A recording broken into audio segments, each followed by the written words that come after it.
For 6 years, my mother-in-law wrecked our Valentine's Day. You picked her over your mother, she screamed.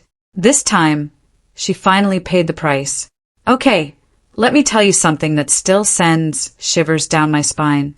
Imagine having your most romantic day ruined, year after year, by one person's twisted schemes. But what if that person was your own mother-in-law, and the truth of her manipulations was so much darker than you could ever imagine? For 5 years, Ethan and I had a Valentine's Day tradition, or more accurately, a Valentine's Day disaster.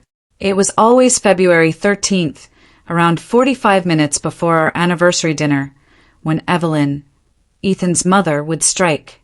The first time it was her car breaking down, forcing us to eat at a mechanic shop. The next year, a mysterious stomach bug kept Ethan home, leaving me with takeout and a lonely table. In year 4, she needed Ethan to break a window to escape a supposed emergency. But my favorite? The year before last, she called screaming about a break-in, only for us to arrive and find her neighbor's cat had simply knocked over a lamp. By the 6th year, I was done. I'd had enough. I took control, changing our dinner reservation to lunch, and told Evelyn we were going out the following weekend. We were getting ready for our lunch on Valentine's Day when his phone rang at 11:32 a.m. It was her. Don't answer it, I pleaded, my voice tight. Ethan watched the screen. It's Mom, he said, already knowing. Just let it go to voicemail. 3 more calls came. Then my phone rang. What if it's really serious? He asked, a flicker of doubt in his eyes. It's never serious, I sighed, grabbing the bar snacks menu. We ordered. Then his phone vibrated again. A text from Claire, his sister. Mom is hospitalized. Heart attack. Arrive now. The color drained from Ethan's face. Our quiet lunch, our first truly peaceful Valentine's meal in years, was abandoned. We practically flew to County General, my heart thudding with a strange mix of dread and disbelief. Claire was waiting, not crying, not worried, just scrolling on her phone, looking strangely calm. Where is she? Ethan demanded, his voice cracking with fear. Claire looked up, genuinely bewildered. Mom? Who? What are you talking about? Ethan showed her the text. Claire's eyes widened in horror. No, I didn't send that. I've been at brunch all morning. Just then, a nurse approached. Are you here for Evelyn? She asked. Is she okay? Ethan practically leaped. The nurse blinked. She's fine, she said matter-of-factly. She checked herself in, claimed chest pains. All tests came back normal. She's been asking for you for the past hour. Claire grabbed Ethan's arm, her face pale with a dawning realization. Show me your phone. I didn't text you that. My last message to you was 3 days ago. Then she whispered, How does Mom have access to my iCloud? A chilling thought. Because I had phone problems last year, she explained, and she helped me fix it. I think she used my account to text you, stage this whole emergency, and get herself hospitalized. We found Evelyn in room 418, sitting up in bed, sporting her most pitiful, saddest expression. Oh, thank God you're here, she wailed. I was so scared. Mom, I said, my voice barely a whisper but firm. Her face shifted instantly. The feigned fear melted, replaced by a cold, calculating mask. I don't know what you mean, she snapped. You sent that text from Claire's iCloud. Evelyn's gaze sharpened, piercing mine. You're paranoid. Ethan just stared at his mother, like he was seeing her for the very first time. All those years, he said, his voice eerily calm. Every Valentine's Day, none of it was real. The mask completely fell. So what? Evelyn snapped, her voice rising. You chose her over your own mother. Someone needed to remind you of your priorities. My blood ran cold. You faked a heart attack, I shot back, and you would have ignored a real one. Just then, a suit-clad man and a briefcase-carrying woman entered, followed by a hospital administrator. Detective Harris, the man introduced himself, and Evelyn Morrison. He looked at Evelyn. We must discuss emergency service fraud and account access. Evelyn went stark white. The woman opened her briefcase. I'm representing Claire, she announced, who is being charged with identity theft. Claire shrugged, a flicker of grim satisfaction crossing her face. I called them while you were driving here. Ethan looked at me, a profound shock in his eyes. Checked iCloud activity, Claire explained. She's been reading my messages for 9 months. 9 months. Ethan whispered, horrified. How else do you suppose she knows what Ryan and I have planned? Claire retorted, her voice trembling with barely contained rage. Detective Harris produced handcuffs. Evelyn let out a desperate wail as she was escorted away. A nurse approached with a clipboard. I need someone to sign the discharge papers. She's being transferred to county custody. Ethan's phone vibrated. He looked at it, then at me, his face ash-gray. A text from his European-based father. Ryan phoned. What's with Evelyn and Claire? My 53 missed calls. Why? Your dad's been in Barcelona for 4 weeks, I whispered, utterly bewildered. How can he know anything? Claire approached, arms crossed. Ryan called when I filed charges, she explained, to let Richard know before he found his wife in county jail. This is insane, Ethan murmured, running a hand through his hair. This whole day has been insane. Richard's name appeared on Ethan's phone again. Answer it, I urged. Ethan put him on speaker. What's up, Dad? Richard's voice was tight, threatening. Ryan told me Evelyn was arrested. For what?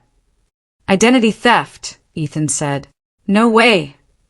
She hacked Claire's iCloud, Ethan continued, his voice monotone. She sent a fake text from Claire's phone saying she'd had a heart attack, then checked herself into the hospital to ruin our Valentine's dinner. To ruin every Valentine's dinner, I interjected, my voice shaking with years of suppressed anger. This is the 6th year. Silence. Then Richard said, I need to call my lawyer. Your lawyer? Claire scoffed, stepping forward. Dad, she's done crimes. Several offenses. She's been reading my private messages for 9 months. Claire's voice cracked, full of hurt and betrayal. Her knowledge of Ryan and my plans, our problems, our fights, she used it all against us. Richard exhaled heavily. Taxi ride, he ordered, his voice losing some of its bluster. Don't move her until I get there. He hung up. Ethan looked at me, his eyes hollow. He's going to try to fix this. Of course he is, Claire said coldly. He always does. We slumped into seats in the hospital cafeteria, neither of us hungry. It felt like Evelyn's tragic death, not her fake heart attack, had just occurred outside room 418. I should have known, Claire said, stirring her cold coffee.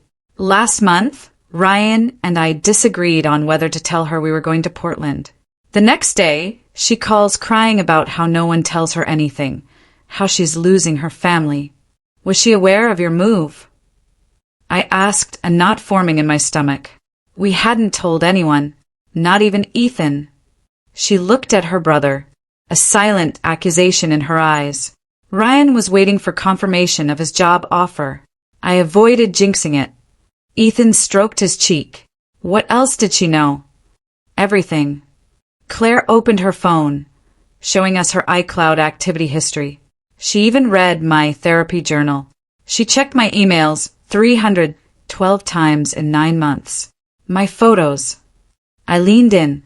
The timestamps were damning. Daily accesses at 1:30 a.m. and 6:45 a.m. She was obsessed, I breathed. I said she was controlling, Claire corrected. This is different. An SMS from Richard alerted Ethan. 25 minutes left. We should return upstairs. No, Claire declared, standing up. No going back.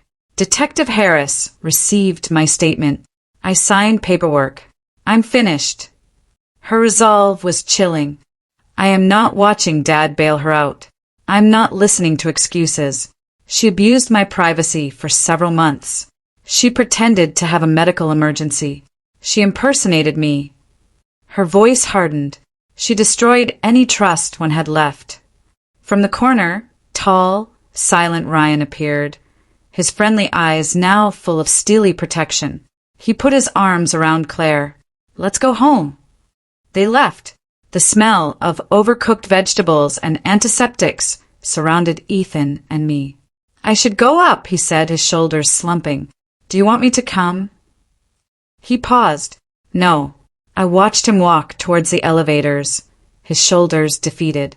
This was the same man who was excited about nice appetizers just 5 hours earlier, before his mother ruined our Valentine's Day. Again, I called my best friend, Mia, as I always did when things got crazy. How's your romantic lunch? She chirped. We're at County General, I deadpanned. What? Evelyn was arrested. I recounted the whole story. The fake text, the iCloud intrusion, 9 months of spying. Her silence was golden. Are they charging her? Detective Harris seems serious, and Claire is pressing charges for identity theft. She should, Mia said firmly. Richard is on his way from the airport to repair it, I assume. Of course he is, I groaned. How is Ethan taking it? He looks like someone ran over his childhood dog. Mia paused. Their mother, a narcissist, has been destroying their marriage for years. He should be relieved. I agree, I admitted, but it's still his mom. Yeah. Another pause. Are you okay? Sitting in a hospital cafeteria on Valentine's Day, while your mother-in-law is being booked. I've had better holidays. I can get there in 35. Thank you, but I'll call you later. Hanging up, I bought another coffee I didn't want and stared at our discarded appetizers. Ethan returned 35 minutes later, pale and red-eyed. He's here, he said. Is Richard with her lawyer? He called him from the taxi, someone who handles white-collar crimes. Ethan fixed his seat. Mom's crying, saying she was scared, that she's been having panic attacks about losing us, her loved ones. He rolled his eyes. The lawyer says restitution and community service may reduce her charges to a misdemeanor. What about Claire's charges? Richard is going to talk to her, try to persuade her to drop them. That's not fair. I know, he said, meeting my gaze. I know it's not, but he's frightened she's going to jail. She should be terrified. She committed crimes. Multiple crimes, he corrected. Detective Harris was very clear about the plural. We sat in silence as the night shift began, and people slowly left the cafeteria. A phone played a bad ringtone somewhere in the distance. I need to say something, Ethan explained carefully. I waited. I apologize for everything. Every Valentine's Day, I made excuses for her and told you to let it go. He grabbed my hand. You hoped your mother loved you. She loves me. That is what makes it so messed up. She loves me so much that she can't bear the thought of me loving someone else. Holding his hand, I asked, what would you like to do? No idea. Richard wants us to wait.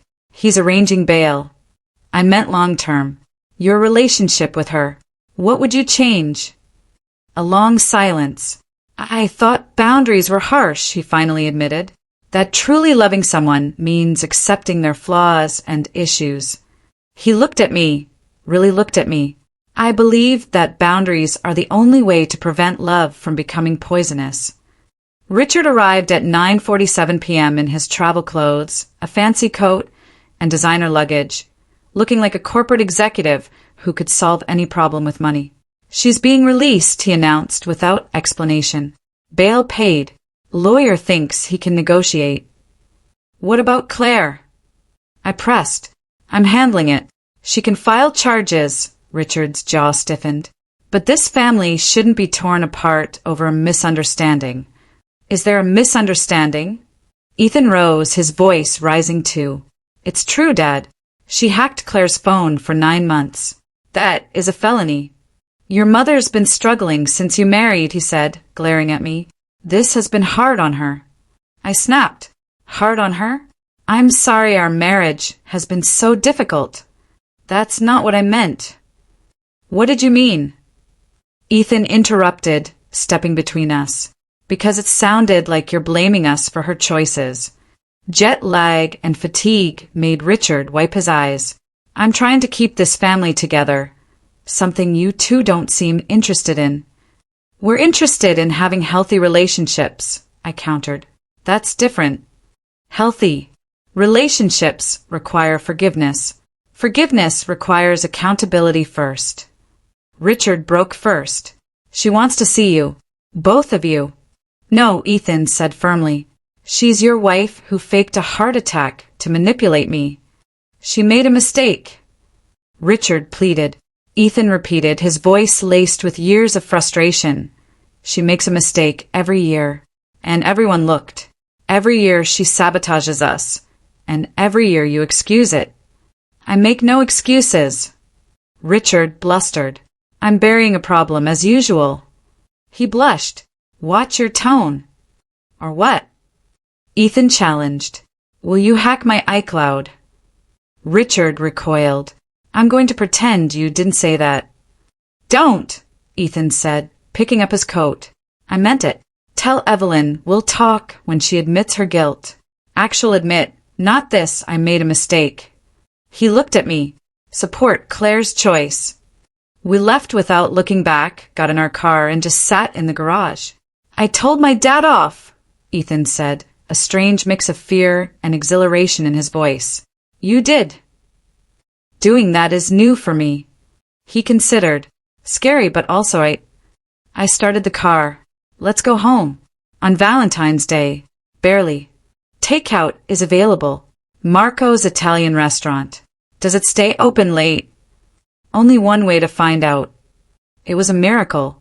Marco's lights were still on when we arrived, and the owner recognized us instantly. Ah, the young couple, he boomed. Where have you been? I saved you the good corner table. We got delayed, I said, a wry smile touching my lips. Valentine's Day delay. He clucked his tongue. That's bad. Come. I'll make you something special. Fix this terrible day. And he did. He served us wine, bruschetta, and fresh pasta with cream sauce without asking questions, keeping the mood light. What's funny? Ethan asked, twirling his linguine. This is our first Valentine's dinner in 6 years. Valentine's night, I corrected. Close enough. To boundaries, he said, raising his glass. To boundaries, I echoed, clinking glasses. We ate pasta, and for a short time we pretended not to think about Evelyn in county jail, Richard's rage, and Claire's 9 months of privacy violations. Ethan's phone vibrated at midnight. A text from Claire. Thank you. Ryan said hello and loves you. She never says, I love you in texts. Today was a lot. She paused, then texted again. Do you think Marco has dessert? Yeah, Ethan said, putting his phone away. Only one way to find out. 2 spoons, 1 tiramisu. We ate it slowly, wanting to prolong the night, to savor this moment of peace, because tomorrow would bring consequences, decisions, and difficult conversations. Ethan's and my phones lit up like Christmas trees the next morning. 21 missed calls, mostly from Richard, though Evelyn and an unknown number also tried. Should we listen? I asked, coffee in hand. Probably the unknown number is Detective Harris, Ethan said grimly. Detective Harris of County General needs Mr. Morrison to call me about your mother's case. New information has surfaced. New info. Doom-filled. Ethan called the speaker back. Detective Harris answered on the first ring. Mr. Morrison, thank you for calling back. What's up? We looked through your sister's phone records, the detective said, and found more than the iCloud breach. What else? Ethan's voice was barely a whisper. Your mother was also accessing financial accounts through your sister's saved passwords.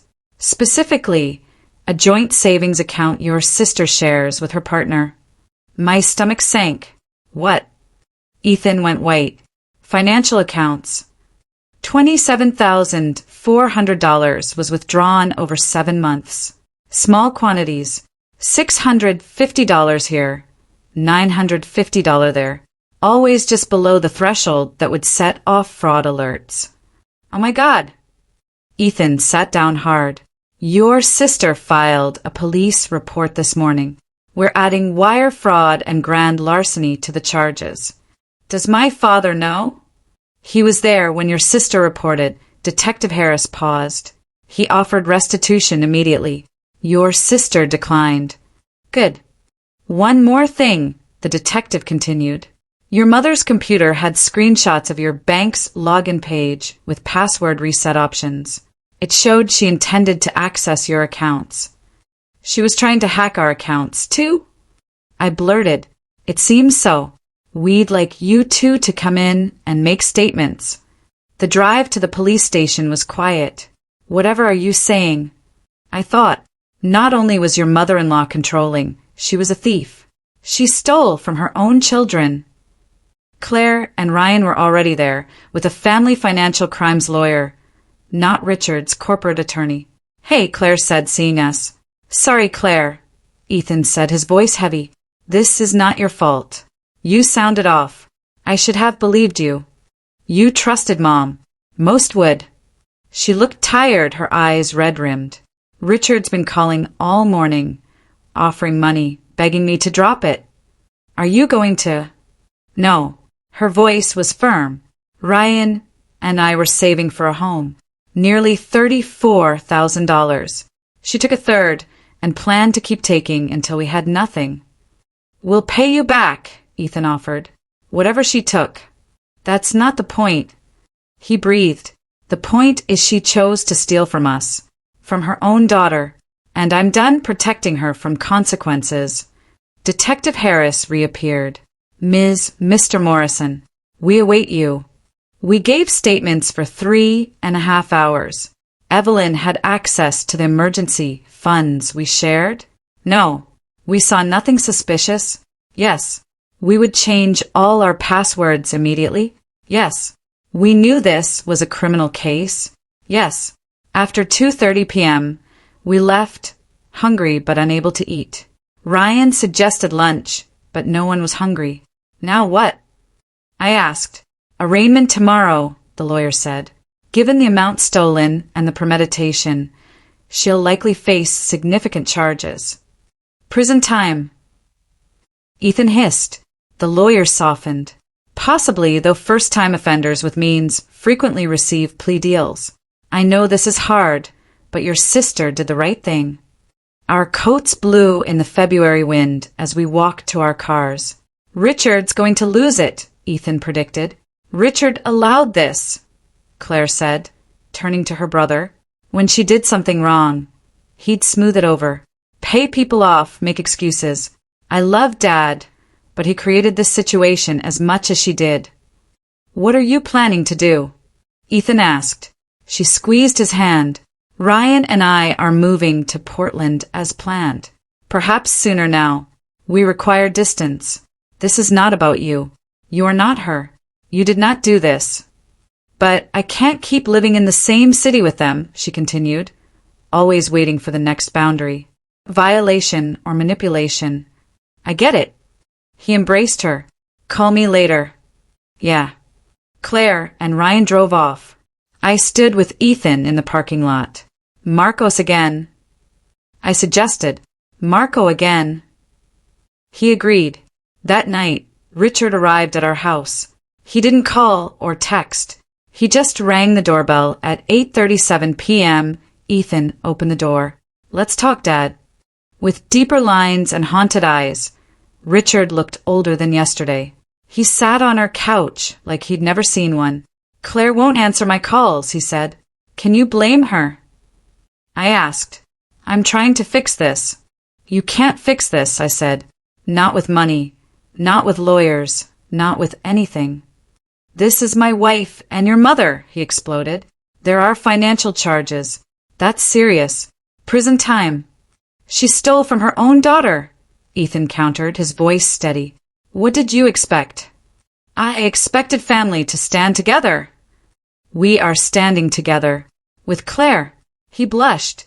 You're choosing your sister over your mother.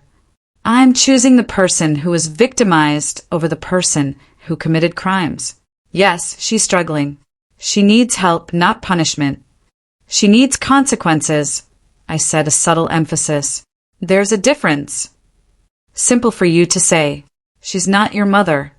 Bitter words meant to hurt. No, I agreed. She's not.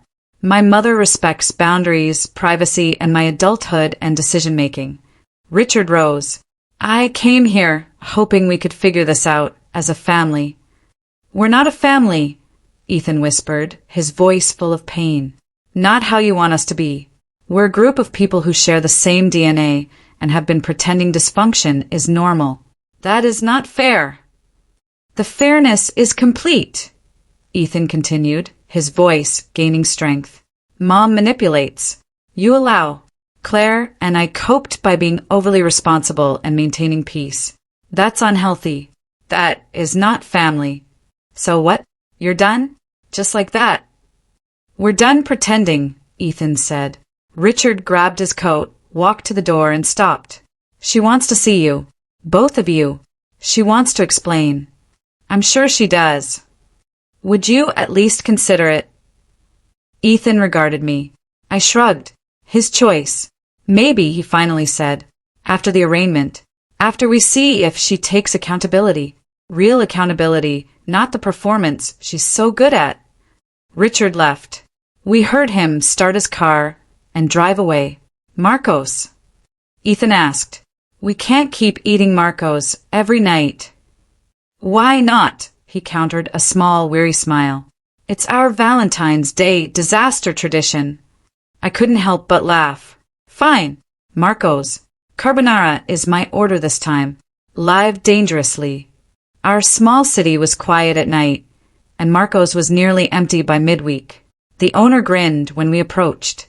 2 nights? Ah, the young couple has returned. This is love. If only he knew. We met Claire and Ryan at the courthouse at 9:15 a.m. Richard was already there with Evelyn's lawyer and Evelyn herself, who looked small and fragile with flawless hair and makeup. Her face lit up when she saw us. Ethan. Oh, sweetie. Thank God you are here. She started to approach. He retreated. Don't, he said, his voice flat. Her smile faltered.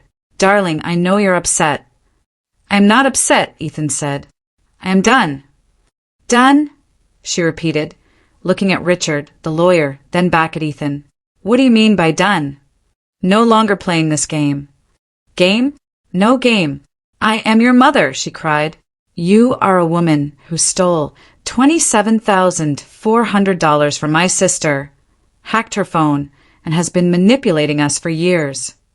His quiet voice was more devastating than shouting. And I'm done. Evelyn burst into tears. Are they real or staged? I wondered. No longer discernible. How can you say that after all I've done for you? Besides sabotaging every relationship I've tried, I protected you from what? Ethan's voice was sharp. Happiness. Evelyn's arm was touched by the lawyer. Mrs. Morrison, should we go inside? No, she snapped, turning to Claire. You turned your brother against me. You were always jealous. Don't. Tall, strong, and protective, Ryan stepped between them. Don't talk to her. Evelyn looked surprised, as if servants couldn't speak. Excuse me. You've heard me. Don't talk to Claire. Don't look at her. Do not contact her ever again. You can't tell me what to do. I absolutely can.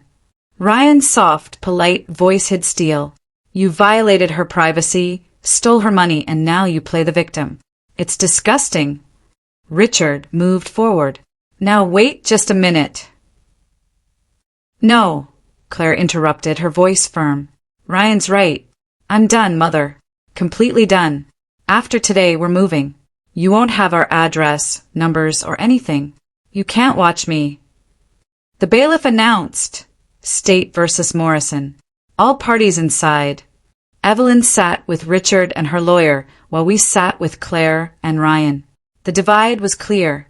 The judge, in her early 60s with silver hair and sharp eyes, reviewed the charges with a look that said she'd seen this before.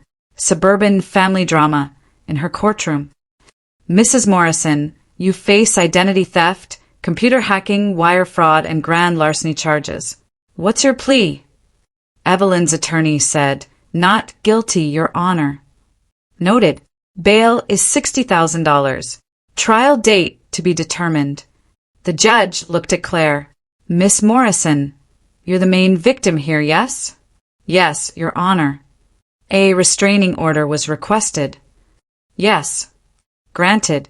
Claire Morrison and Ryan Hughes are not to contact Mrs. Evelyn Morrison. 0 calls, texts, emails, or third-party contacts. Violation warrants immediate arrest. Clear. You can't. Evelyn exclaimed. The gavel fell. I just did. Next case. Richard tried again outside the courthouse. This is insane.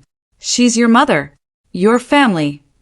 Being family doesn't give her the right to commit crimes, Claire said, her voice shaking with righteous anger.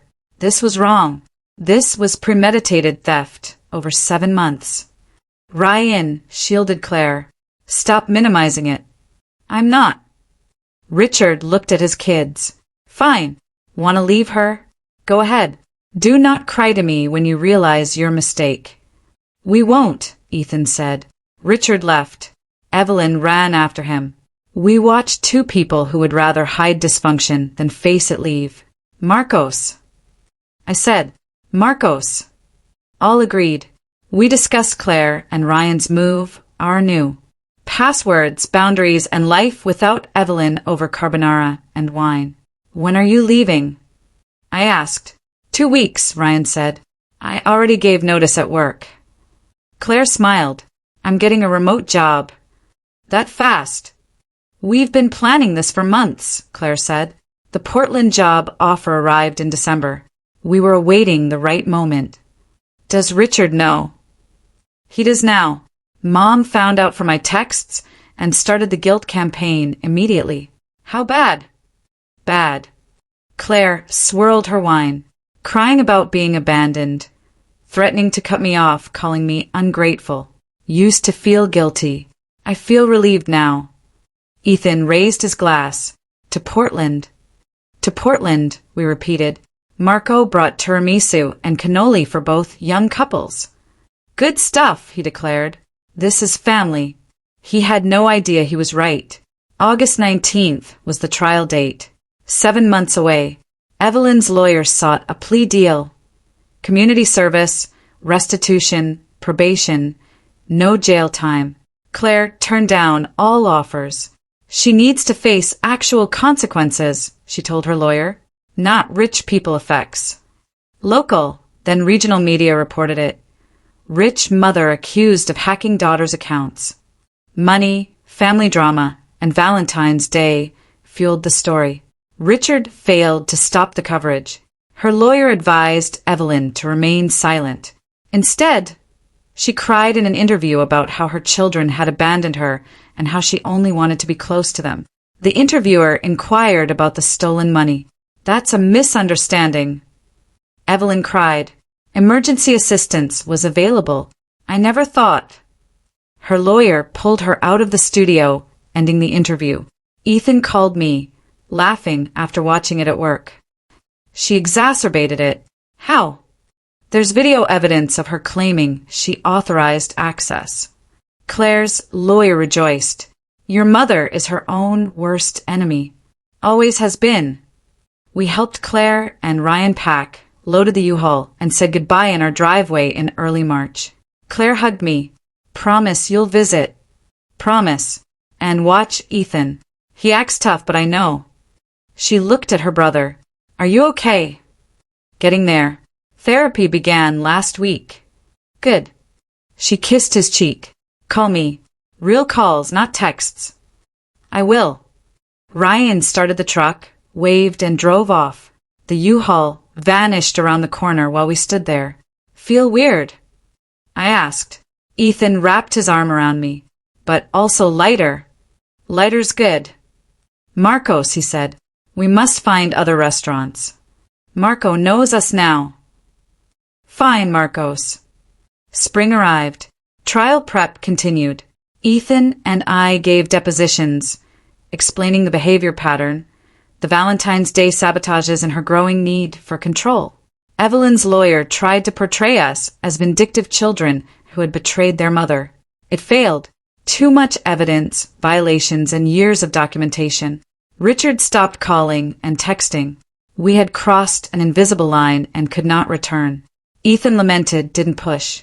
I held space, brought him tea, let him talk, and stayed quiet when he didn't.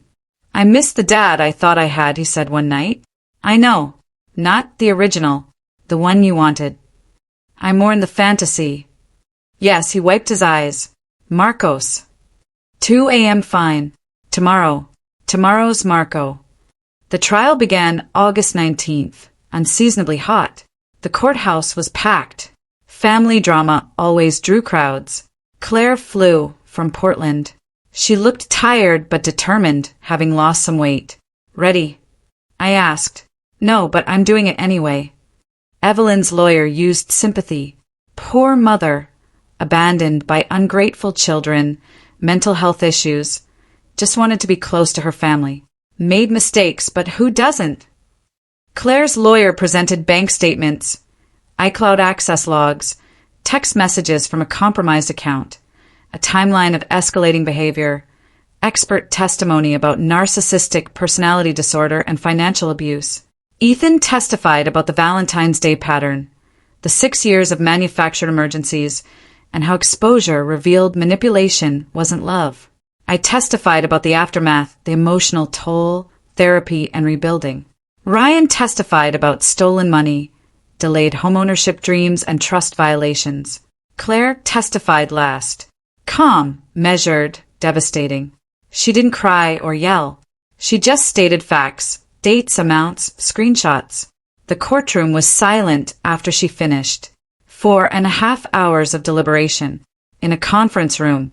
Stale coffee and little talking. What was there to say? The bailiff entered. Jury's back. We entered, sat down, watched Evelyn, Richard, the lawyer, and the jury. Tried to read faces and gave up. Has the jury decided? Your Honor, we have. Addressing identity theft. How? Guilty. Unauthorized computer access charge. Guilty. On wire fraud charges. Guilty. For grand larceny. Guilty. Evelyn gasped a small, choked sob. Richard grabbed her hand. The lawyer slouched. On September 22nd, sentencing will occur. Court adjourns. In the August heat, we stood outside. Claire shook. Ryan held her. Ethan held me. We embraced. We did it, Claire whispered. You did it, Ethan corrected. We couldn't have done it without you. Richard walked by silently. Evelyn, too. Her perfect composure broke. Mascara running. Face blotchy, the mask gone. A small part of me felt sorry for her. Remembering she was human, had made me birthday cakes and bought Christmas presents, and probably loved us in her broken way. But mostly I felt relief. It ended. All done. Sentencing day was a cool September morning with fall temperatures. Same judge, silver hair, sharp eyes. Mrs. Morrison, you've been found guilty on all counts. Before I pass sentence, do you have anything to say? Evelyn stood. Richard wasn't with her. He'd stayed home. Claire said they'd split. She didn't know or want details. Yes, Your Honor. Evelyn spoke steadily. No more tears. No show. I apologize. Not for being caught. Because I hurt my children, both of them, for years. She looked at Claire, then Ethan. I told myself I was guarding you, keeping you close, preventing abuse. I exploited your trust, love, and patience. She inhaled. My court-ordered therapist helped me see the pattern. Narcissism, control, and an inability to see you as separate people with your own lives. She regarded the judge. I'm not expecting forgiveness. I deserve less. But I wanted you to hear me say it aloud with witnesses. I was completely wrong and I apologize. No one spoke in court. None of us knew Evelyn like this. Accountability, not manipulation or deflection. Finally, the judge nodded. Thank you, Mrs. Morrison. From this court, you receive 30 months in minimum security and 4 years of supervised probation. You will repay the victims in full, plus 12% interest. Therapy will last. Your sentence and probation. Probation violations carry maximum sentences. Do you comprehend? Yes, Your Honor. Take Mrs. Morrison into custody, bailiff. We saw a bailiff, a door, and a life change as they led her away without handcuffs. Outside, Claire cried, relief washing over her. It's really over, she said. It's really over, Ryan echoed. 30 months, Ethan whispered. She'll probably be out in 20 months with good behavior. Probably, Claire wiped her eyes. But I don't have to see her. The restraining order stays through probation. What about Dad? He texted this morning. Says he understands our actions. Promises to respect boundaries. Do you trust him? I asked. She thought, maybe people can change. Look at Mom. That apology seemed real. Seemed, I stressed. Yeah, seemed. She looked at us. Ryan and I are pregnant. Silence. What? Ethan spoke first. 14 weeks. We wanted to let people know after the trial. Claire. He hugged and lifted her. It's amazing. Put me down. I'm just celebrating. He lowered her. Does Richard know? Not yet. We're telling him next week. If he wants to be in the baby's life, he must commit to therapy. Not just one session to check a box. Good boundary. Learning from the best, she smiled. You'll be an uncle. I'm going to be an uncle, Ethan repeated, testing and liking the words. The drive home. Processed. Felt all the feelings. We pulled into our driveway after 4:15 p.m. Marcos. Ethan asked, I'm thinking that Thai place on Sterling. Change of pace. Marco always chooses sacrifice after major life events. He checked his phone. Marcos closes Mondays. All right, Thai then. We ordered pad Thai and green curry, ate on the couch and watched mindless TV. We didn't talk about the trial or Evelyn. We just lived in our house, our marriage, and the life we had fought so hard to protect. Ethan's phone buzzed at 11 p.m. An SMS from Richard. Your mother asked me to tell you she meant the apology. She knows she has work to do. Hope you can talk someday. No pressure. Ethan showed me. What will you say? Nothing. He put his phone down. Perhaps in a year, 5 years, or never. But not today. Fair. That night, we slept better than in months. Peace. Without waiting or vigilance. Life continued. Ethan moved up at work. I took night classes. We considered buying a house, having kids in a few years, and visiting Claire and Ryan in Portland. Evelyn wrote prison letters. Sometimes Ethan reads them, put them in a box. Not ready to respond. He might never be. That was fine, too. Richard began therapy. He sent monthly updates. He did not push for reconciliation. He just kept working and trying. That was something. Valentine's Day came around again in year 7. What would you like to do? I asked in January. Dinner? Real dinner? No drama. Are you sure? Positive. Marcos has a back room. I reserved it. Very fancy.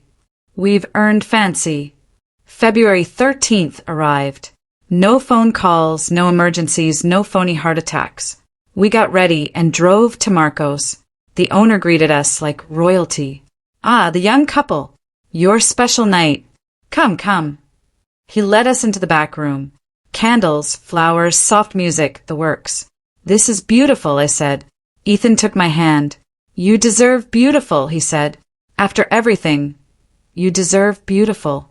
We ate, drank wine, and talked about nothing and everything, about our lives, our futures, and the boundaries that allowed love to exist rather than poison it. Ethan's phone remained silent, face up on the table. No calls, texts or manufactured crisis. We did it, he announced around 10 p.m. We actually did it. What did you do? We made it through Valentine's Day together, happy. No drama. Was there any doubt? Every year for 6 years? Yes. I raised my glass. To years 7, and 8, and 40. To us, he corrected, and the family we're choosing to build. To us, I repeated. We clinked glasses, the sound clear, bright, and full of promise. Outside, the February wind howled. Inside, we were warm, safe, and free. Marco brought dessert for the young couple who consistently returns and finds their way. He had no idea how correct he was. Coming back, finding our way, and constructing something real from the ruins of something broken. We ate dessert slowly and made the most of the night because that was what we had fought for. Not perfection, not a drama-free existence, but the right to live our lives on our own terms, within our own boundaries and with our own love. Ethan's phone vibrated once. Claire sent a text, "Happy Valentine's Day." The baby kicked for the first time. I felt like saying hello to Uncle Ethan. He showed me. We both teared up. "Text her back," I replied. He did. "Hello, baby Morrison Hughes. Uncle Ethan cannot wait to meet you." 3 dots appeared. "And 2. And I'm making you babysit." "Deal," he typed. He put his phone away and grabbed my hand. "Are you ready to go home?" Ready. We paid Marco and walked to our car on a cold February night. We got in, started the engine, and sat for a minute. "You know what's wild?" Ethan said. "What?" 6 years ago, I believed that loyalty meant accepting everything. Never say no. Never set limits, just enduring. And now I understand that loyalty entails protecting what matters, even when it's difficult. Especially when it's difficult. Holding his hand took us a while to learn. Better late than never. We drove home down streets we'd driven 100 times before, past landmarks, memories, 6 years of manufactured emergencies and stolen Valentine's Days, and into something new, better, and ours. When we pulled into our driveway, every light was turned off. No emergencies. No drama. Just home. "This is nice," Ethan commented. "Boring but nice." Boring's underrated. Boring's perfect. We went inside, changed, brushed our teeth, and settled into bed. His phone remained on the nightstand, silent, dark, and blessedly quiet. "Love you," he said. "I love you too, even without the drama, particularly without the drama." He laughed, pulled me close, and we fell asleep, tangled together, safe, sound, and free. Evelyn was finally released 20 months later. By then, Ethan and I had moved to a new house, a new neighborhood, and started over. She did not have our address. Richard did. He made the first call. "Could I give her your number?" "She's asking." "Not yet," Ethan replied. "She is different. Very different." "Good. Let her try it for a while first." 7 more months passed. Claire had a baby girl named Grace. Ethan flew to Portland, met his niece, and returned glowing. "Claire looks happy," he said. "Very happy. Ryan's a natural father." Did she ask about Evelyn? No. I believe she has let go of everything, including her anger and hurt. Did you? He thought about it, getting there. Another 7 months passed, marking 2 years since the sentencing. Evelyn sent a letter through her therapist rather than Richard, using proper channels and permission. "I understand you aren't ready to talk. That is okay. I wanted you to know that I'm working on myself, understanding what I did, and creating a life that isn't focused on controlling yours. My therapist says that healing is not a linear process. Some days I am furious with myself. Some days I just feel sad, but I am working. And if you're ever ready, I'll be here. Not pushing. Just arrived. Mom." Ethan read it 3 times before putting it in the box with the others. He did not respond. "Not yet. Do you think you'll ever talk to her?" I asked. "Maybe. Probably. Someday," he said, looking at me. "But not because I have to. Because I chose to." That's a good reason. The only reason. For years after his sentence, on a random Tuesday in October, Ethan called his mother. He didn't tell me he was doing this. He just picked up the phone during his lunch break and dialed. The conversation lasted for 9 minutes. When he arrived home that night, he was quiet, processing. How did it go? I finally asked. Weird. Good weird. He smiled faintly. She did not push, nor did she make me feel guilty. Just asked how I was. She told me about her job at a bookstore and her ongoing therapy. I didn't mention Richard or Claire unless she brought them up. Which I didn't. How are you feeling? Uncertain but fine. Maybe this is what progress looks like. Slow, careful, and boundaried. Are you going to call again? Perhaps in a few months. We'll see. And that was it. There would be no grand reunions or tearful forgiveness scenes. Just a small step towards something that may or may not resemble a relationship in the future. Regardless, it was fine. Claire and Ryan welcomed their second child, a boy named Miles, in the 7th year after Evelyn's sentencing. Ethan was present for the birth. He hugged his nephew, cried, and called me at 3 a.m., unable to contain his happiness. He's perfect. Absolutely perfect. Send pictures. Sending now. Richard was also there at the hospital, maintaining boundaries, respecting space, and making grandpa noises without overstepping. Progress is slow but real. Evelyn was not invited. She did not ask to be. She sent a card and a savings bond via Richard. With love, Grandma. Claire looked at it for a long time before putting it in a drawer. Maybe someday I will tell him about her. Not today. Not today. Fair enough. Valentine's Day came and went in year 11. We were at Marcos as always. The owner was older now, with gray hair, slower movements, and the same smile. Ah, the young couple. Not so young anymore. He laughed at his joke. Still making that joke. I said, winking. Still funny. Your table is ready. The corner, as usual. We ordered. Ethan's phone face up and silent on the table for years now. No calls, texts, or emergencies. Just us. 16 years of Valentine's dinners, choosing each other, and limits that made love possible. Remember year 2? Ethan asked. The mechanic shop. It's hard to forget.